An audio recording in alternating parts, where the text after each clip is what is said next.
In your headlines, illegal migrants captured following landing in Caicos. Pfizer's COVID-19 vaccine recommended for a new age group, and CAFA launched 6th Annual Medicine Week.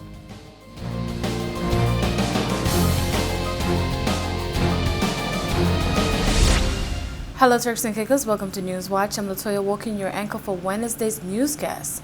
Real news starts now. This week, vaccine advisors to the CDC have voted unanimously to recommend giving Pfizer's COVID-19 vaccine to children ages 5 to 11. Details in this leading report. Director of the U.S. Centers for Disease Control and Prevention, Dr. Rochelle Walensky, said Tuesday evening that she was endorsing a recommendation to vaccinate children ages 5 to 11 years old against COVID-19. This clears the way for immediate vaccination of the youngest age group yet in the United States. In a statement Tuesday evening, the CDC says they are now expanding vaccine recommendations to about 28 million children in the U.S. in this age group, allowing providers to begin vaccinating them as soon as possible. Shortly after she issued her recommendation, staff at Hartford Healthcare in Connecticut vaccinated a half-dozen boys and girls, streaming the event live on Facebook. Earlier Tuesday, CDC's independent vaccine advisors voted 14-0 in favor of the child-sized doses for the younger kids. The White House has since said the vaccination program will hit full speed next week. The FDA has chimed in, saying the benefits of the vaccine outweigh the risk to children. Meanwhile, Pfizer says its clinical trial showed the vaccine provides 90.7% protection against symptomatic disease among the 5 to 11 age group, at 1/3 the dose of what people 12 years and older get. The company says they hope the smaller dose will reduce any potential side effects. Data the company presented to yesterday's meeting indicated that the younger children who tried out the vaccine were far less likely to suffer systemic side effects, such as fever, than the older children, teens, and young adults were.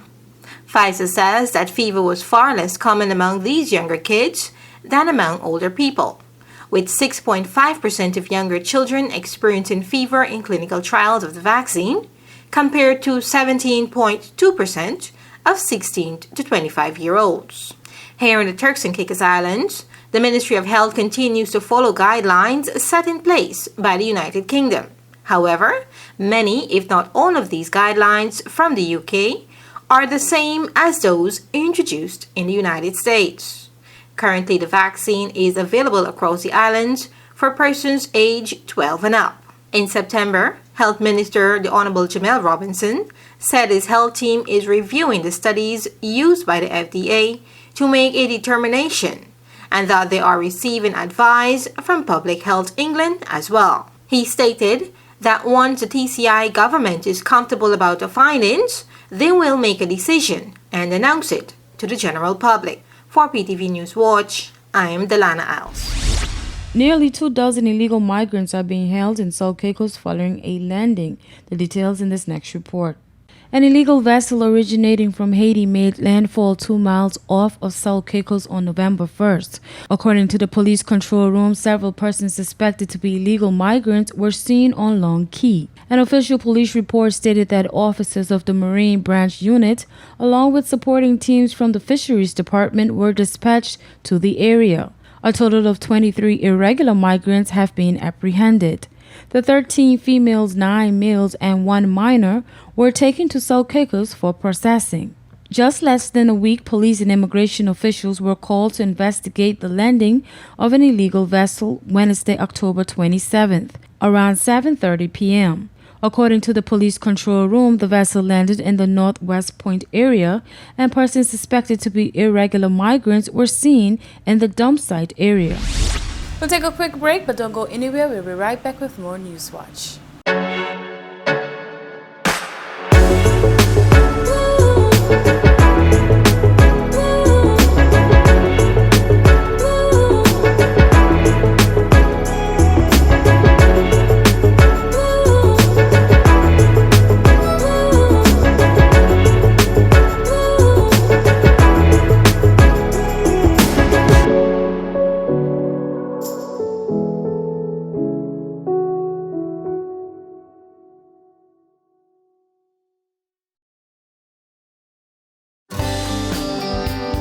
This is a reminder that all PTV service accounts are due on the first day of each month.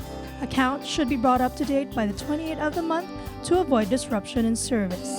Payments may be made on our office at Stubbs Diamond Plaza, Providenciales, Mides Plaza, North Caicos, and Airport Road in South Caicos.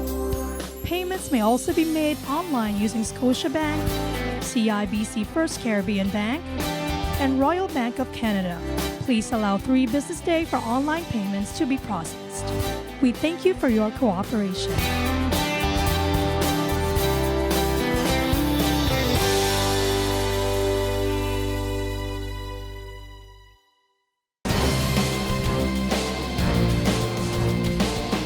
In this next story, we bring you further details from the Millennium Highway shooting that injured a 32-year-old man. Here's what Newswatch has gathered.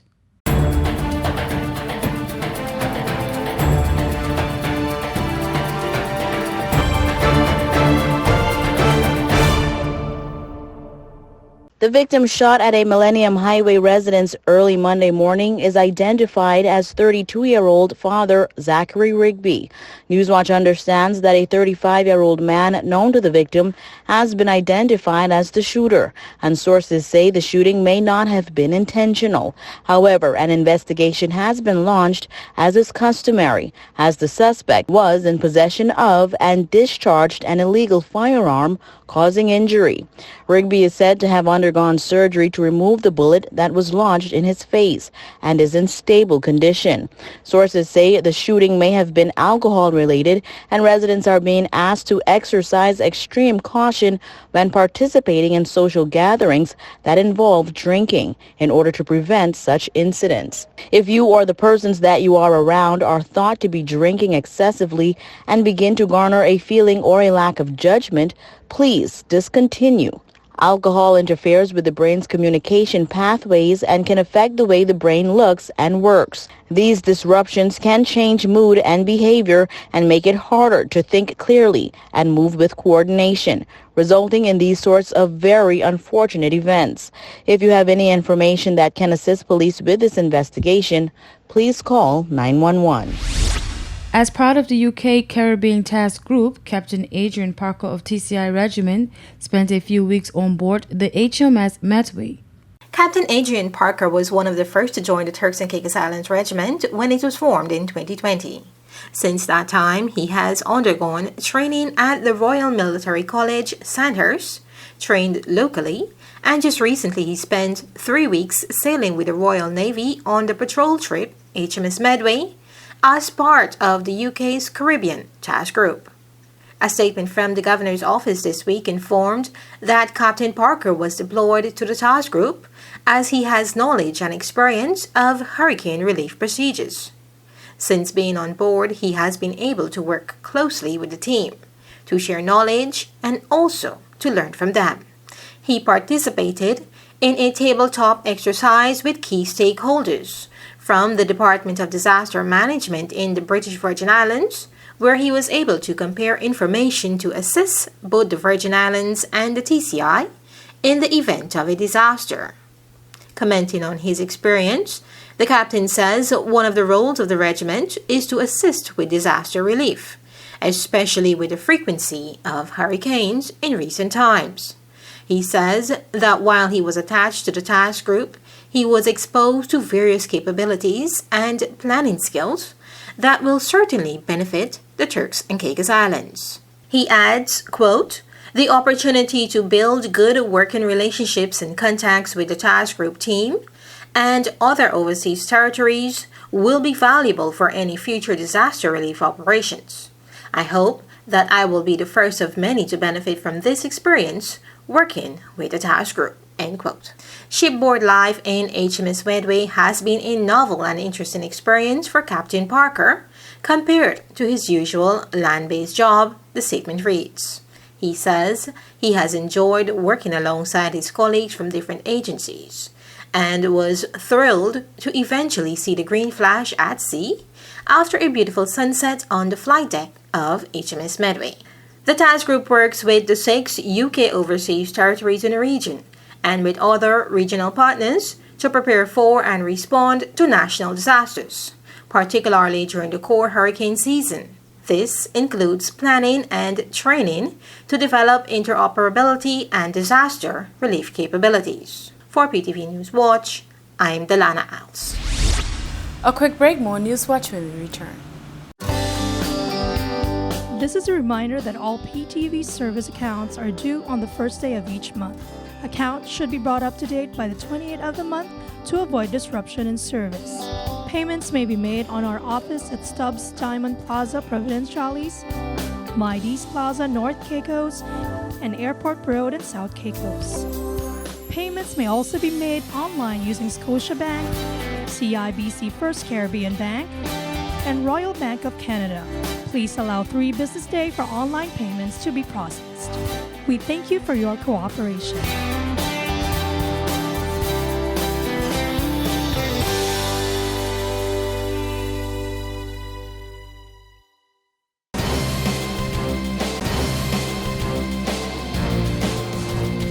Scattered thunderstorms across the Turks and Caicos Islands. Here's your weather forecast for November 4th, 2021. Starting in Grand Turk on Thursday, scattered thunderstorms, high 84, low 79. Winds east-southeast at 10 to 20 miles per hour. South Caicos on Thursday, scattered thunderstorms, high 84, low 80. Winds east at 10 to 20 miles per hour. North and Middle Caicos on Thursday, scattered thunderstorms, high 84, low 80. Winds east at 10 to 20 miles per hour. Parrot and Pine Cay on Thursday, scattered thunderstorms, high 84, low 79. Winds east at 10 to 20 miles per hour. And on Providenciales on Thursday, scattered thunderstorms, high 84, low 79. Winds east at 10 to 20 miles per hour. Time now for your sunrise and sunset. Sunrise at 6:55 a.m., sunset at 6:12 p.m. For your high tides and low tides, high tides 7:33 a.m., 7:57 p.m. Low tides 1:13 a.m., 1:54 p.m. Time now for your hurricane outlook. For the North Atlantic Caribbean Sea and the Gulf of Mexico, the National Hurricane Center is issuing advisories on Tropical Storm Wanda, located less than 700 miles west of the Azores. Tropical cyclone formation is not expected during the next 5 days. And that's it for your weather forecast and hurricane outlook. We'll be right back with more News Watch.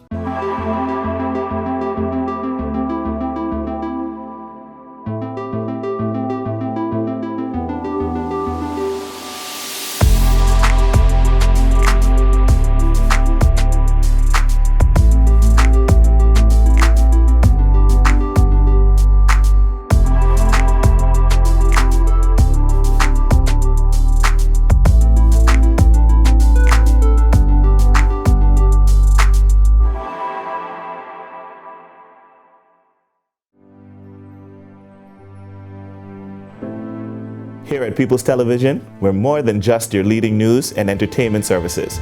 We are spreading the gospel.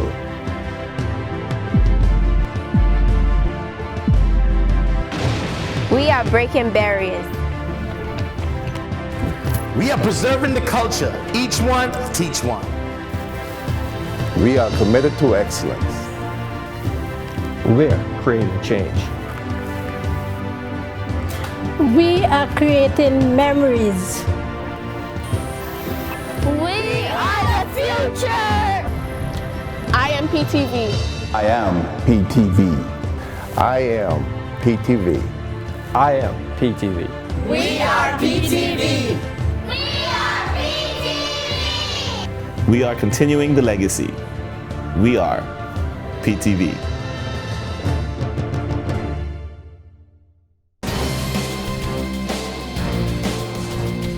World leaders and delegates representing almost every country have convened in Glasgow, Scotland for the UN-brokered climate talks, a major climate event known as COP26. The details in this next story. The meeting, which formally opened on Sunday and will run through November 12th, has been billed as humanity's last and best chance to prevent the worst of what the climate crisis has in store. In a powerful speech on Monday, Prime Minister of Barbados Mia Mottley said that a 2 degrees Celsius rise in global temperature would be a death sentence for island and coastal communities. Failure to provide the critical finance and that of loss and damage is measured, my friends, in lives and livelihoods in our communities.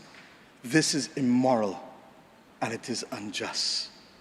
If Glasgow is to deliver on the promises of Paris, it must close these three gaps. So I ask to you, what must we say to our people living on the front line in the Caribbean, in Africa, in Latin America, in the Pacific, when both ambition and regrettably some of the needed faces at Glasgow are not present? What excuse should we give for the failure? In the words of that Caribbean icon, Eddie Grant, will they mourn us on the front line? Motley urged her fellow world leaders to use the COP26 summit in Scotland to address pressing issues causing people anxiety, like the climate crisis or COVID-19 vaccine distribution. When will leaders lead? Our people are watching, and our people are taking note. And are we really going to leave Scotland without the resolve and the ambition that is sorely needed to save lives and to save our planet? How many more voices and how many more pictures of people must we see on these screens without being able to move? Or are we so blinded and hardened that we can no longer appreciate the cries of humanity? I have been saying to Barbadians for many years that many hands make light work. Today, we need the correct mix of voices, ambition, and action. Do some leaders in this world believe that they can survive and thrive on their own? Have they not learned from the pandemic? Can there be peace and prosperity if 1/3 of the world literally prospers and the other 2/3 of the world live under siege and face calamitous threats to our well-being? The Prime Minister of Barbados also pointed out that if world leaders had spent more money to finance a transition to more sustainable energy usage, food consumption, and transportation, the global temperature crisis would be less pressing. The central banks of the wealthiest countries engaged in $25 trillion of quantitative easing in the last 13 years. 25 trillion. Of that, 9 trillion was in the last 18 months to fight the pandemic. Had we used that 25 trillion to purchase bonds, to finance the energy transition, or the transition of how we eat, or how we move ourselves in transport, we would now today be reaching that 1.5 degrees limit that is so vital to us. I say to you today in Glasgow that an annual increase in the SDRs of $500 billion a year for 20 years, put in a trust to finance the transition, is the real gap, Secretary General, that we need to close, not the 50 billion being proposed for adaptation. And if 500 billion sounds big to you, guess what? It is just 2% of the 25 trillion. This is the sword we need to wield. His Excellency the Governor Nigel Dakin, commenting on the 26th UN Climate Change Conference, stated, quote, "A goal of minimizing rises in temperature is crucial to us in the Turks and Caicos Islands, as increase in sea temperatures become the fuel of future hurricanes.